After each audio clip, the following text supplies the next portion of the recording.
Hello बच्चों, कैसे हो? ठीक हो सारे? So welcome to my channel science guru और मैं हूं आपका अपना शिवम शर्मा। सो बच्चों, आज हम बात करने वाले हैं पार्ट 5 के बारे में, वर्क एनर्जी पावर वैप। और इसके अंदर हम जो बात करने वाले हैं आज पार्ट 4 में, वो बात करने वाले हैं law of conservation of energy. देखो, law of conservation of energy कहता है कि energy can neither be created not be destroyed. मतलब ये बोलना चाह रहा है कि भाई एनर्जी ना तो कहीं बनती है ना कहीं बिगड़ती है, हमेशा एक फॉर्म से दूसरी फॉर्म में ट्रांसफर होती है। जैसे कोई भी चीज है, अगर मान लेते हैं ये लाइट जल रही है, अब इस लाइट में क्या हो रहा है, जो इलेक्ट्रिकल एनर्जी है वो लाइट एनर्जी में कन्वर्ट हो रही है। सनलाइट आती है, सोलर पैनल चलते हैं, तो लाइट एनर्जी किस में कन्वर्ट हो रही है? इलेक्ट्रिकल में कन्वर्ट हो रही है। तो ऐसे ही क्या होता है, एक एनर्जी दूसरे में ट्रांसफर होती है, कन्वर्ट होती है, लेकिन कभी बनती नहीं है और बिगड़ती नहीं है। तो आज के लेक्चर में हम यही बात करने वाले हैं। बेटा ये तो डेफिनेशन है, खत्म। आज हम डेरिवेशन निकालने वाले हैं law of conservation of mechanical energy basically. तो लॉ ऑफ कंजर्वेशन से रिलेटेड हम मैकेनिकल एनर्जी करने वाले हैं। हम करने वाले हैं कि mechanical energy which is the sum of kinetic energy and potential energy is always constant. हमेशा मैकेनिकल एनर्जी जो रहेगी वो हमेशा कांस्टेंट रहेगी, वो कभी भी चेंज नहीं होगी। तो इसके लिए हम क्या करने वाले हैं बेटा, इसके लिए हमने एक हाइट पे ऑब्जेक्ट रखा जिसका मास है m, जिसके नीचे की तरफ ग्रेविटेशन फोर्स लगी F is equal to m g, और जो कि हाइट h पर रखा हुआ है। अगर मैं इसको ऊपर छोड़ूंगा तो ये नीचे गिरेगा जाके, इसका मतलब क्यों? क्योंकि इसमें पोटेंशियल एनर्जी है। लास्ट लेक्चर में मैंने पोटेंशियल एनर्जी के बारे में करवाया था, जिसमें मैंने बताया था कि हाइट की वजह से, साइज की वजह से, चेंज इन कॉन्फ़िगरेशन की वजह से जो एनर्जी स्टोर होती है उसे बोलते हैं पोटेंशियल एनर्जी। तो इस पे इतना पोटेंशियल है, तो हम क्या करने वाले हैं बेटा, एक पॉइंट लिया मैंने यहां which is x from the surface. ये कितना आ गया हमारे पास? h minus x. सेंटर से लेते हैं बेटा पॉइंट,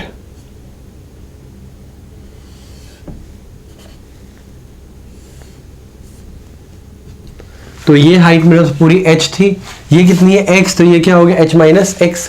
मैं इस पॉइंट को लिखने वाला हूं बेटा जो सेंटर में है a, इसको लिखने वाला हूं b, और नीचे वाले पॉइंट को लिख रहा हूं c। तो देखो हम क्या करेंगे, हम मैकेनिकल एनर्जी निकालेंगे, kinetic energy plus potential energy निकालेंगे, इधर पे इधर पे इधर पे। अगर तीनों जगह इक्वल आती है तो मान लेंगे भाई एनर्जी हमेशा कांस्टेंट रहती है, अगर नहीं आती है तो भाई कांस्टेंट नहीं रहती। तो सबसे पहले हम जो बात करने वाले हैं वो बात करने वाले हैं एट पॉइंट ए। देखो ए के ऊपर ही रुकी हुई है, और जो चीज रुकी होती है उसके ऊपर कोई भी काइनेटिक एनर्जी नहीं होती, सिर्फ क्या होती है? Potential energy. मैंने यहां से लेके मार्कर को उठाया यहां तक, तो इतनी क्या की पोटेंशियल एनर्जी, मैंने रोक के रखा हुआ, पोटेंशियल एनर्जी छोड़ा, ये पोटेंशियल काइनेटिक में चेंज होगी। तो at height h kinetic energy क्या है हमारे पास? Zero, no motion. जब वेलोसिटी ही नहीं है, मास जितना मर्जी हो, तो उसकी कोई भी एनर्जी नहीं होगी, मतलब काइनेटिक एनर्जी तो नहीं होगी। एंड अगर पोटेंशियल एनर्जी की बात करें तो क्या आएगी? mgh। मैंने फॉर्मूला बताया था ग्रेविटेशन पोटेंशियल एनर्जी के बारे में, जिसमें हमने किया था mg फोर्स, डिस्प्लेसमेंट कितनी हुई यहां से लेके यहां तक, h। तो ये कितने आ गई?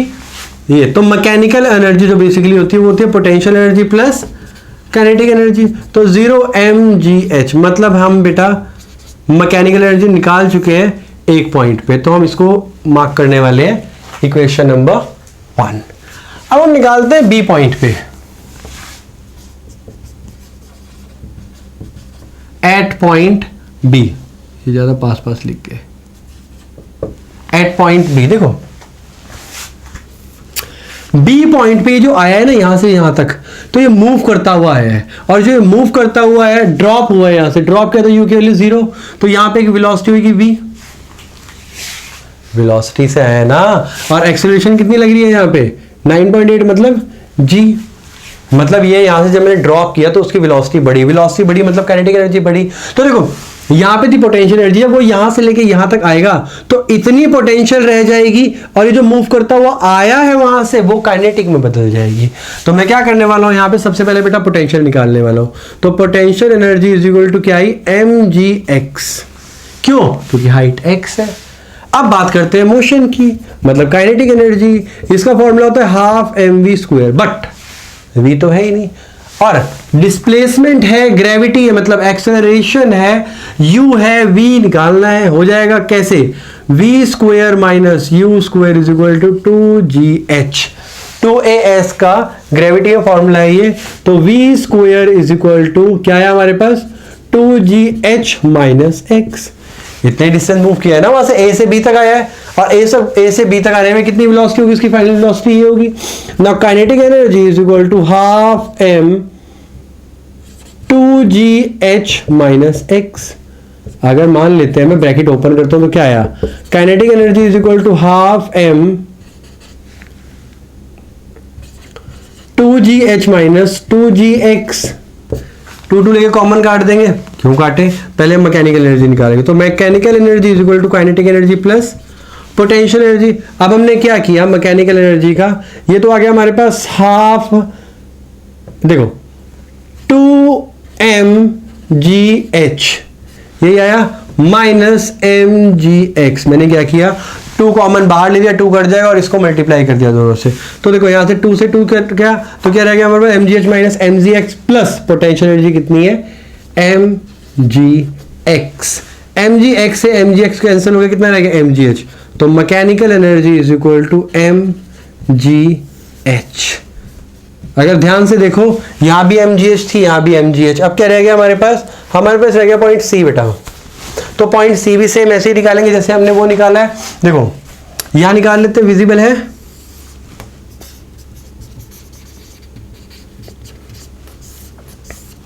Eight point C। Point C पे वो यहां से लेके यहां तक गिर चुका है। जब वो गिर चुका है तो सारी की सारी पोटेंशियल एनर्जी किसमें कन्वर्ट होगी है, काइनेटिक में। और वही काइनेटिक एनर्जी की वजह से यहां पे जाके V से लगेगा, मतलब फाइनल वेलोसिटी से लगेगा नीचे जाके, जिसकी वजह से एक इम्पैक्ट पड़ेगा। नहीं तो U की वैल्यू 0 थी, यहां पे ज्यादा कैसे होगी, तो ग्रेविटी खींच रही है, वही पोटेंशियल एनर्जी काइनेटिक में कन्वर्ट होगी। क्लियर है, देखो ध्यान से। अब तो potential energy at point C क्या आएगी, 0। तो मैं यहां पे लिख देता हूं बेटा, पोटेंशियल एनर्जी क्या आएगी, 0। बट काइनेटिक एनर्जी क्या आएगी, half m v²। Again we don't have v, तो v² minus u² is equal to 2gh। But height क्या है यहाँ पे, डिस्टेंस कितना है, यहां से लेके यहां तक था, तो बेटा ऑब्वियस है हम क्या यूज करेंगे, h। तो क्या आया, v² is equal to 2gh। तो यहां पे वैल्यू पुट करेंगे, क्या आएगा हमारे पास, kinetic energy is equal to half m 2gh। 2 से 2 कट गया और काइनेटिक एनर्जी कितनी है हमारे पास, mgh। तो mechanical energy is equal to kinetic energy plus potential energy. तो mgh प्लस 0 लिखने की जरूरत भी क्या है, तो मैकेनिकल एनर्जी आई mgh। तो हमने 3 पॉइंट पे निकाला, और 3 ही नहीं, अगर मैं हर एक पॉइंट पे निकालूंगा, अगर यहां पे मैं 100 पॉइंट मार्क कर लूं और 100 पॉइंट पे भी निकालूं, तो भी एनर्जी क्या रहेगी, हमेशा कांस्टेंट। मैकेनिकल एनर्जी हमेशा कांस्टेंट रहेगी। तो हमने देखा बेटा A पॉइंट पे, B पॉइंट पे और C पॉइंट पे, तीनों पॉइंट पे हमने मैकेनिकल एनर्जी निकाली, which is the sum of kinetic energy and potential energy, और वो क्या आया हमारे पास, सेम। तो इससे हम ये कह सकते हैं कि mechanical energy is always constant through the motion. तो अगर कोई मोशन होता है उसके अंदर जो मैकेनिकल एनर्जी है वो कांस्टेंट रहेगी। अब देखो इसके साथ में एक ग्राफ पूछा जाता है टोटल एनर्जी का, तो और उस ग्राफ, वो बहुत ग्राफ इंपॉर्टेंट है। तो हमारे पास आता है बेटा कि पोटेंशियल एनर्जी या फिर एनर्जी ग्राफ कह सकते हैं, कि एक एनर्जी ग्राफ आता है इसी का ही, यहां बना देते हैं, बिल्कुल इरेज करके बीच में बना देते हैं। बेटा अगेन कॉपी पेन लेके बैठा करो, तय कर सको साथ में, नहीं तो जितनी जल्दी समझ आएगा उतनी जल्दी भूल भी जाओगे। देखो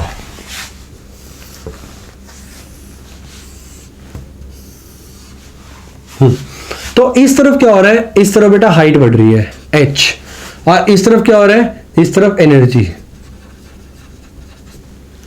क्लियर? तो ध्यान देंगे, ये हाइट 0 है, ये हाइट मैक्सिमम है। अब मुझे एक बात बताओ, पोटेंशियल एनर्जी मैक्सिमम कहां होती है, एच पे, और मिनिमम कहाँ होती है, मतलब ग्राउंड पे। देखो तो यहां पर मैकेनिकल एनर्जी क्या आई, कांस्टेंट। या चलो पहले एक काम करते हैं, ऐसे ही बना लेते हैं। देखो ध्यान से देखेंगे, यहां पर मैकेनिकल एनर्जी कांस्टेंट है, लेकिन जैसे जैसे नीचे आऊंगा हाइट 0, मतलब यहां पर तो क्या आएगी पोटेंशियल एनर्जी, ये देखो ये आ गया हमारे पास। ओ सॉरी मैंने कुछ गड़बड़ कर दिया, तो बेटा स्प्रिंग का बना दिया मैंने गलती से। स्प्रिंग में होती है ऐसे पोटेंशियल एनर्जी। देखो एनर्जी सबसे ज्यादा है, ये तो बहुत ज्यादा टेढ़ा बन गया।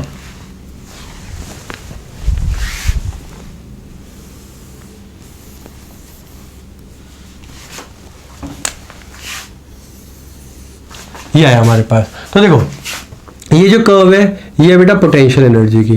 पोटेंशियल एनर्जी में क्या बताया मैंने, एनर्जी बताया बढ़ रही है। तो यहां पे देखते हैं हाइट पे एनर्जी 0 है, ये काइनेटिक एनर्जी की है। देखो कैसे रीड करते हैं, इस पॉइंट पे हाइट मैक्सिमम है, हाइट मैक्सिमम मतलब एनर्जी 0 है। यहां पर क्या है, एनर्जी मैक्सिमम है लेकिन हाइट 0 है। समझेंगे, इस पॉइंट को लेते हैं, इस पॉइंट पे हाइट मैक्सिमम है लेकिन जो एनर्जी है वो 0 है। और इस पॉइंट की बात करें तो इस पे क्या है, हाइट 0 लेकिन एनर्जी मैक्सिमम है। क्लियर है, तो हाइट 0 पे काइनेटिक एनर्जी मैक्सिमम होती है, और एच हाइट पे मैक्सिमम पोजीशन में पोटेंशियल एनर्जी ज्यादा होती है। तो देखो क्या आएगा, हाइट 0 पे यहां पे पोटेंशियल एनर्जी सबसे कम है। जैसे जैसे बड़े बड़े बड़े बड़े बड़े बड़े बड़े बड़े ये हमारे पास, मेरे लाइन ना टेढ़ी बन रही है, हाँ अब ठीक है, बेटर, मच बेटर देन पहले। हाँ तो अब ये जो ग्राफ है, अगर मैं इस ग्राफ की बात करूं तो ये ग्राफ है बेटा, ये स्लोप है पोटेंशियल एनर्जी की। इसमें क्या बताया, देखो height 0 energy 0, height maximum energy maximum, तो ये पोटेंशियल एनर्जी की। And total energy is always constant. अगर मैं दोनों को ध्यान से देखो, देखो जो ये वाली स्लोप है ना, ये टोटल एनर्जी की है।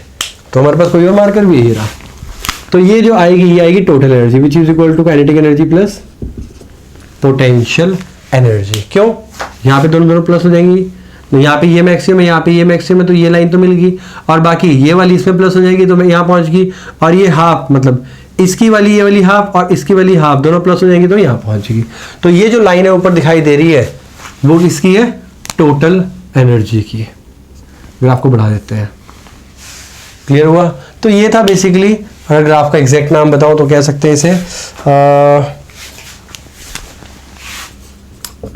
Plot of kinetic energy and potential energy during free fall. जो हमने ये काम किया है इसी का ग्राफ बनाना, तो ग्राफ ऐसे बनता है। ठीक है, चलो एक दो न्यूमेरिकल करते हैं छोटे छोटे, इसके बाद वीडियो खत्म करते हैं। देखो क्वेश्चन दिया हुआ है, A ball at rest is dropped from a height of 12 metre. एक बॉल यहां से फेंकी गई 12 मीटर हाइट से, and it loses 25% of kinetic energy. तो यहां पे जब वो गई तो 25% उसने लूज कर दी। And in striking the ground find out the height at which it bounces. दोबारा भी आई बेटा बॉल, दोबारा आएगी तो किससे आएगी, 75% से। तो देखो यहां से लेके यहां तक आई, तो मान लेते हो 75% की वजह से यहां तक आएगी। तो ये h कितनी होगी, h डैश, तो mgh जितने से गई थी और जो वापस आई है वो इसी की 75%, मतलब h डैश तो आएगी ऑब्वियस है, 75% mgh जो ये नीचे गई थी उसी की 75% वो ऊपर की तरफ आएगी। तो m से m गया बेटा, ग्रेविटी से ग्रेविटी क्या आ गया, h dash is equal to 75/100 multiply h कितना है हमारे पास 12। तो h dash is equal to जो भी आया 75 को मल्टीप्लाई कर लेते हैं 12 से, तो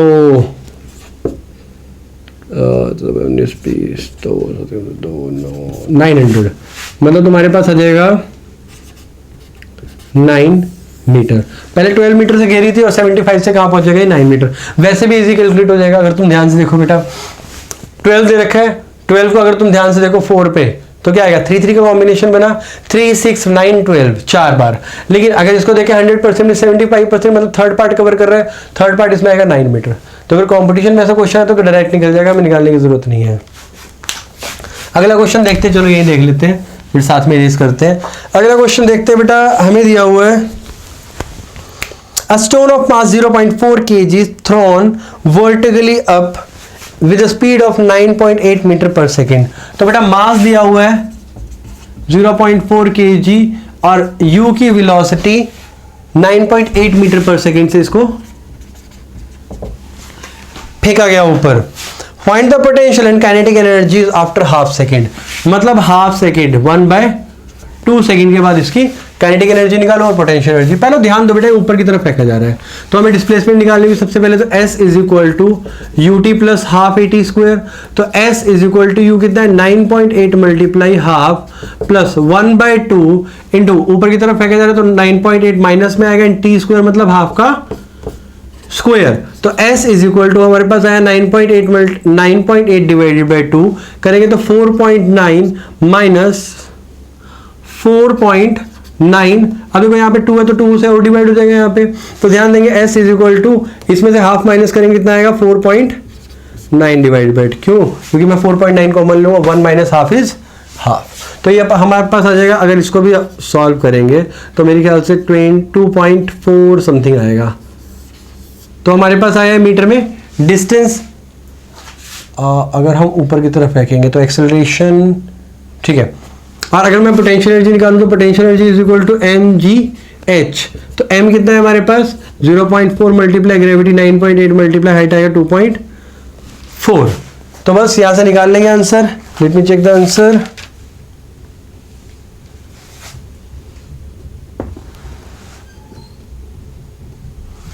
ओफो,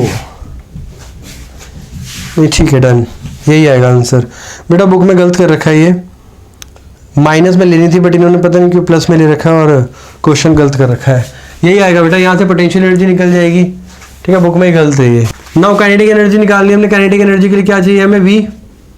ये होता है ना काइनेटिक एनर्जी का फॉर्मूला, क्या होता है? Half mv square. V निकालना तो V is equal to u plus 80। तो V is equal to u कितना है हमारे पास 9.8 प्लस माइनस 9.8 इंटू हाफ। तो V कितना है हमारे पास, कटाई करके 9.8 कॉमन आ जाएगा, 2 आएगा 4.9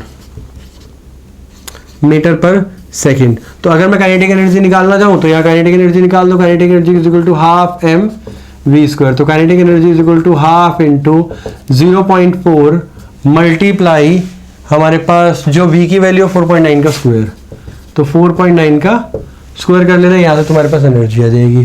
बेटा यहाँ पे S की वैल्यू ये आ रही है, इन्होंने गलत कर रखा है, इन्होंने प्लस कर दिया 3 पॉइंट समथिंग आ रही है ना। और इस फॉर्मूले से V निकाल लिया, V से हमने काइनेटिक एनर्जी निकाल दी बस। और काइनेटिक एनर्जी भी गलत निकाली इन्होंने, नहीं काइनेटिक एनर्जी ठीक निकाली है बेटा, काइनेटिक एनर्जी एकदम ठीक निकाली है। क्योंकि इन्होंने यहाँ पे तो माइनस यूज़ किया बट यहाँ पे माइनस नहीं यूज़ किया डिस्टेंस वाले में, तो इनकी पोटेंशियल एनर्जी गलत आ रही है। मैंने मार्क कर दिया है, इन केस टाइम मिलता तो मेल कर दूंगा। तो नेक्स्ट क्वेश्चन देखते हैं, एक क्वेश्चन और देखेंगे।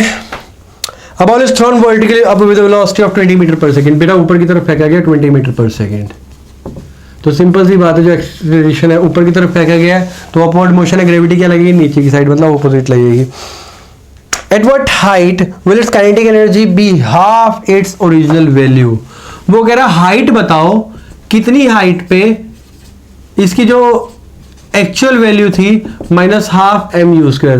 ये वाला फॉर्मूला याद है, वर्क एनर्जी थ्योरम। तो ये वर्क डन करेगा इनमें जो change in kinetic energy. Question दोबारा पढ़ लेंगे। At what height will the kinetic energy be half its original value. तो यहाँ पे ये हाफ हो जाएगा। तो मैंने क्या किया यहाँ पे m g h is equal to half m v square minus half of half m v square. मतलब ये आएगा ना हाफ ऑफ काइनेटिक एनर्जी। पहले काइनेटिक एनर्जी मान लो के ई थी, अब क्या हो जाएगी उससे की हाफ हो जाएगी। तो बताओ उतनी एनर्जी जो लॉस हुई है वो कितनी हाइट तक लेके आएगा इसे।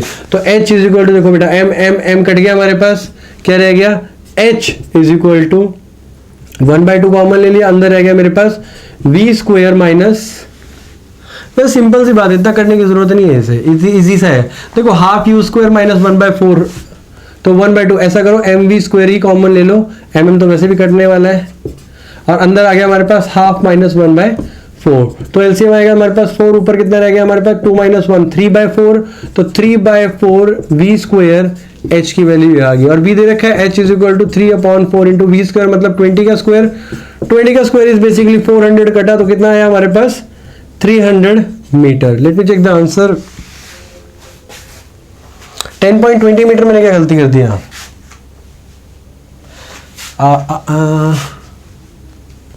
अच्छा बेटा 2 - 1 आएगा यहाँ पे, या 1 आएगा, ये भी 1 आएगा, तो ये 1 आएगा तो कितना आएगा 400 अपॉन दिस कट जाएगा, तो हमारे पास जो आंसर आएगा वो आएगा 10 आएगा कि नहीं? गलती हो रही है। 2 - 1 मैंने यहाँ पे क्या 4 एलसीएम लिया 2 कट गया, ग्रेविटी भी तो है, कहीं ना कहीं थोड़ी थोड़ी गलती हो जा रही है। ये जी एच है बेटा, जी यहाँ पे आ जाएगा, तो h is equal to 1/4 multiply 10 multiply इसका आएगा 400, तो 0 से 0 कटा एंड 4 से 4 कटा, कितना है 10, तो h की वैल्यू है हमारे पास 10 मीटर। ये 10 मीटर है बेटा, जो हाफ एनर्जी है वो कहाँ तक लेके आएगी 10 मीटर तक। अगर पूरी होती तो शायद 20 मीटर तक लेके आई जाती। एक क्वेश्चन और देखेंगे। Calculate the work done lifting a 300 Newton wait, मतलब जो वेट है वो 300 न्यूटन है, इसको ऊपर उठाना है टू हाइट 10 मीटर, कितनी हाइट तक 10 metre, with an acceleration 0.5 metre पर सेकेंड स्क्वायर। ए कितनी 0.5 मीटर पर सेकेंड स्क्वायर की एक्सेलरेशन से। Take ji is equal to 10 metre पर सेकेंड स्क्वायर, तो जी की वैल्यू दे रखी है बेटा 10 मीटर पर सेकेंड स्क्वायर। तो पहले तो एम निकाल लेते हैं, तो F is equal to m a होता है, बट यहाँ पे जो वेट है वही है फोर्स है, तो 300 is equal to m, acceleration कितनी है 0.5, तो m इज इक्वल टू हमारे पास आया कितना 3000/5 आएगा, तो कितना आया 600, तो m की वैल्यू आई 600 kg, 600 किलो। ऐसे कैसे हो सकता है 300 न्यूटन, 30 नहीं आना चाहिए। अच्छा वो ग्रेविटी की वजह से आएगा, यहाँ पे 0.5 है। बेटा मैं एक बार चेक कर लूँ, यही आना है। कई बार क्वेश्चन गलत हो जाता है, करते करते करते करते पता नहीं लगता। नहीं सॉरी बेटा, यहाँ पे जो एक्सेलरेशन दे रखी है वो जाने की दे रखी है, लेकिन हम जो वेट निकालेंगे वो ग्रेविटी से निकालते हैं। तो mg आया, g 10 आया, 10 कट के आ गया यहाँ पे, तो हमारे पास कितना आया 300 अपॉन ग्रेविटी आई तो 10 आया यहाँ पे, तो हमारे पास आएगा 30 kg। अब इसको ऊपर उठाना है। ऊपर उठाना है बेटा, दो तरह की एक्सेलरेशन लग रही है, एक तो हमारी वेट की वजह से नीचे लग रही है और एक ग्रेविटी लेके आ रही है। एक तो हमारी एक्सेलरेशन ये है, एक ग्रेविटी लग रही है, तो टोटल एक्सेलरेशन हम कितनी हो जाएगी हमारे पास a + g, मतलब 0.5 + 10, यही रहेगा हमारे पास।